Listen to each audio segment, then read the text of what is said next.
Welcome to TMG On Site. My name is Arian. And my name is Aaron. The Mustang has always been known for its rough edge and maybe even a lack of sophistication. So isn't it refreshing when a car maker steps out of his comfort zone and surprises you with something entirely new? What we have here is the elite of the 2015 Ford Mustang lineup, and I can't wait to get my hands on the wheel. But first of all, let me thank Ford of Montebello for providing us with the cars and give us the opportunity to shoot this video. And if you're in the market for a Ford Mustang, which I'm sure you will be after this review, make sure you go check them out. For 2015, the fastback design has made a comeback in the Ford Mustang. Also, HID headlamps now come standard on every Mustang model. Talking about lights, the whole rear end has been changed and now features three-dimensional looking and also sequential tail lamps.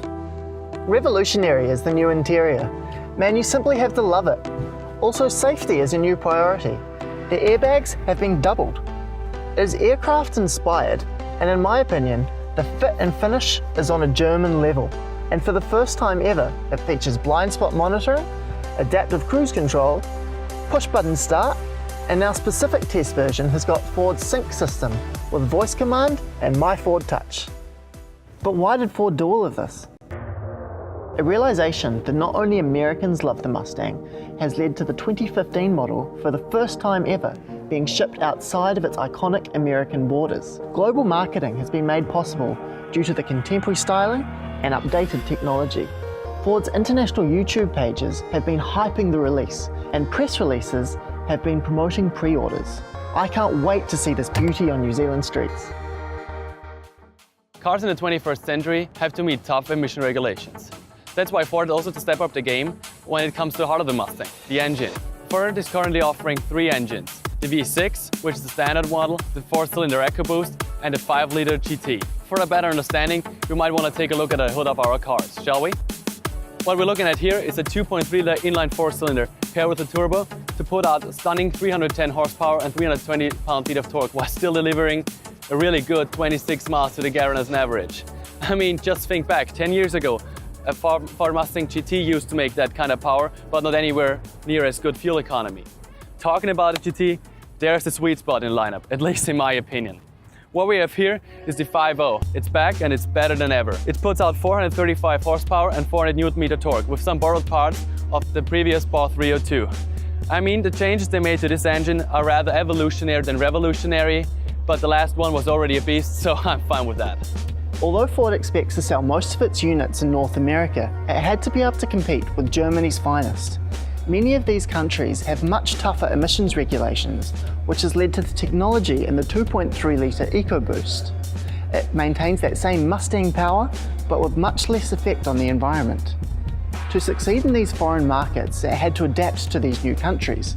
This includes with its right-hand drive, powerful air conditioning for the Middle East, and tough enough for Chinese roads.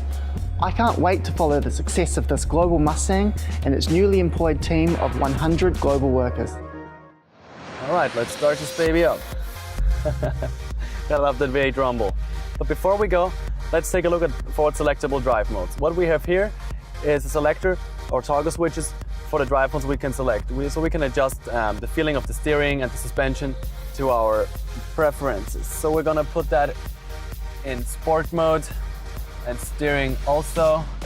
We're not driving a camera here. All right, let's get rolling. All right, the first thing you feel when you drive this car is the newly gained level of refinement. I mean, I've never experienced that in any muscle car, and I've driven the Challenger and the Camaro too. That's miles ahead. Also, this new independent rear suspension really helps make the car feel planted in the corners. You can really go aggressively into them without getting scared that your car hops away from you, like it did with live rear axle. The shifting wheel is very smooth, and also the gearbox, what we have here is the manual one, luckily. Happened very fast, and it's really extremely hard to miss the gear on those. Best thing still gotta be the acceleration of the 5.0. I love this engine. I just love it so much. The seats are really comfortable and doing a pretty good job at holding me in place while I'm driving. It's a perfect canyon car. Just hear the sound of that car. That's just American muscle right there. The way it's staying planted around these corners is quite incredible for the power behind the car. Doesn't slip at all. You wonder how hard you can actually push it. When you move through those gears, they just kick in instantly. You just wouldn't expect such fast transitions from a car this quick. It's like waiting for the bus and it just turning up on time. It just doesn't happen very often. Take a corner at speed, there's no understeer, it just grips to the road. It's incredible. This new independent rear suspension is really doing its job. So which model did you enjoy driving the most today? Oh, I'm still gonna stick to that V8. No, I think the EcoBoost has got it for me.